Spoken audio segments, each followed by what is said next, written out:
Você sabia que se a velocidade do seu site variar de 1 a 3 segundos, a chance do seu usuário desistir chega até 32%? Agora, se essa variação chegar até 10 segundos, a taxa de rejeição aumenta em até 123%. Com essas informações, o Google tem se preocupado cada vez mais com a experiência do usuário. E você?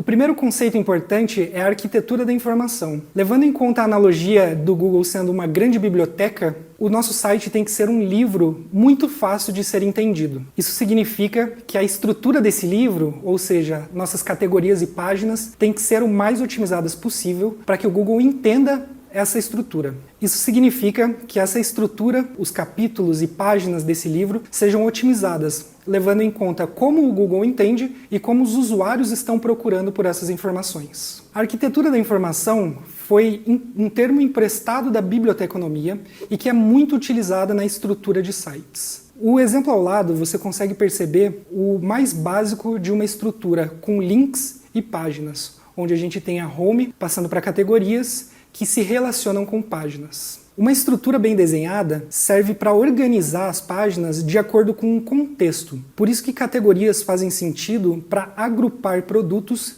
que tenham interesse entre si, ou que tenham termos e buscas entre si. Por exemplo, se eu sou um grande magazine e tenho vários tipos de produtos, faz sentido eu agrupá-los em categorias relacionadas, ou seja, notebooks, dentro da categoria de notebooks. Um conceito importante na arquitetura da informação é a profundidade de navegação. Quantos cliques você precisa dar a partir da home para chegar em determinada página? No mapa do site ao lado, você consegue entender um exemplo onde um usuário fictício precisa dar muitos cliques para chegar em determinado produto. Seguindo as melhores práticas, o máximo que você pode dar de cliques são 4 para manter a sua estrutura otimizada. Para ajudar você a entender esses conceitos, nós trouxemos o exemplo de Magalu, onde a home possui diversos links no menu que são as principais categorias do site. Esse menu ajuda a passar relevância para essas páginas, e esses links representam o primeiro nível de links internos do site. Se eu clicar em um dos itens ali do menu, como celulares e smartphones, eu vou cair na categoria correspondente, onde vão estar listados os principais celulares logo na primeira página.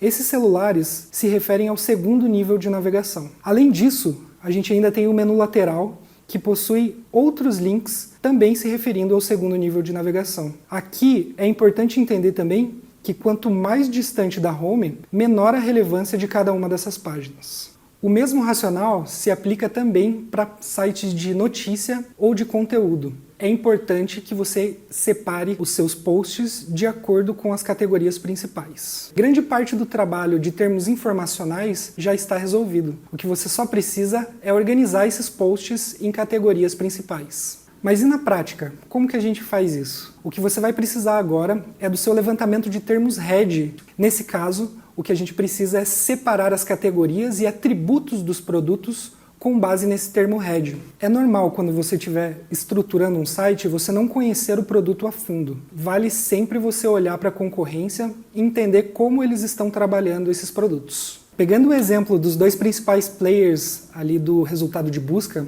a gente consegue entender quais são os atributos trabalhados por eles. No Kabum, existe uma ênfase bem grande para as marcas dos notebooks, como também para Magazine Luiza, onde eles trabalham o processador, o tamanho do HD, etc. Ou seja, você consegue entender melhor como esses grandes magazines estão trabalhando os atributos do seu produto. De maneira prática, o que você pode fazer é, olhando para esses filtros, ir anotando quais são os principais atributos que você vai encontrando. Você já vai ter uma lista desses atributos para entender qual a relevância de cada um deles depois. Portanto, de maneira prática, a gente está relacionando aqui quais são os principais atributos do Kabum e relacionando isso com a nossa planilha. Eu já entendi que marca, processador, tamanho da tela são super importantes para o meu produto. E aí eu vou entender a relevância deles com base nas buscas dos usuários depois. E para isso, nós vamos usar novamente o nosso Ubersuggest. A ideia aqui é que a gente insira o nosso produto mais os variantes que eu vá encontrando. Se eu entendi que marca é super importante, eu vou inserir na ferramenta ferramenta notebook mais Dell, notebook mais Acer e assim por diante, dependendo do meu portfólio, dependendo dos produtos que eu ofereço no meu e-commerce. E o processo é muito parecido com o que a gente também fez lá em conteúdo. Eu vou pegar todas as palavras que fazem sentido para o meu negócio e vou transpor elas para a minha planilha. E assim eu vou ter uma lista de palavras-chave relacionadas com cada um dos atributos dos meus produtos. Isso vai fazer com que, além de entender quais são os principais atributos, eu também entenda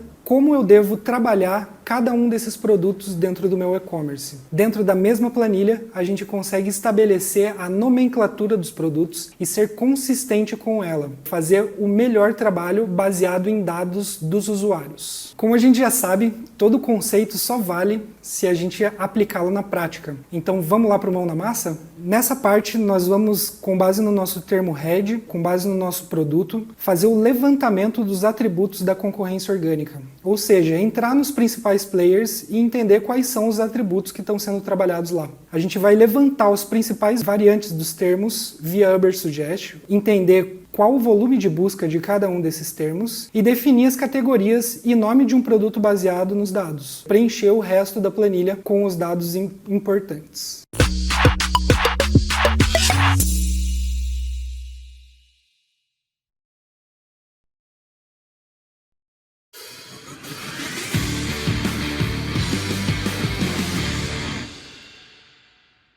A anatomia de uma página é o entendimento de quais os fatores importantes para uma página tecnicamente otimizada para SEO. A gente vai entender com detalhes cada uma delas, mas o que eu posso te adiantar é que você precisa ser consistente com a sua estratégia de palavras-chave que você estruturou até agora. O primeiro item